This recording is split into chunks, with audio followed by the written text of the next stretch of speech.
बिस्मिल्लाहिर्रहमानिर्रहीम। अस्सलामुअलैकुम friends, फ़ाद electrical take में खुशामदीद।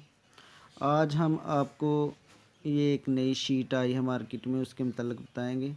ये आप देख रहे हैं कि ये चाइना तर्ज की शीट बनी है, पाकिस्तान कंपनी अल इमरान ने बनाई है। तो इसके पॉइंट भी अच्छे हैं।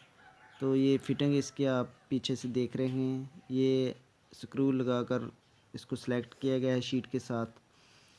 तो ये प्राइस में काफ़ी चाइना फिटिंग से काफ़ी कम है। तो इसका जो है मार्केट में अभी नहीं है ये। इसकी सॉकेट भी बहुत अच्छी है, नलकी वाली सॉकेट इसमें लगाई है। तो इसका अगर सॉकेट बटन चेंज करना हो तो ये पीछे स्क्रू लगे हैं, वो यहाँ से आप जो है उसको खोलकर इसको फिट कर सकते हैं। तो इसमें ये इंडिकेटर लगा है, ये सॉकेटें आप देख रहे हैं, नल की सॉकेट है। और ये बटन भी बिल्कुल उसी बॉक्स पे, जो चाइना फिटिंग वाला बॉक्स है उस पे फिट हो जाता है। ये स्क्रू आप देख रहे हैं, ये 2 स्क्रू लगे हैं साइड पे।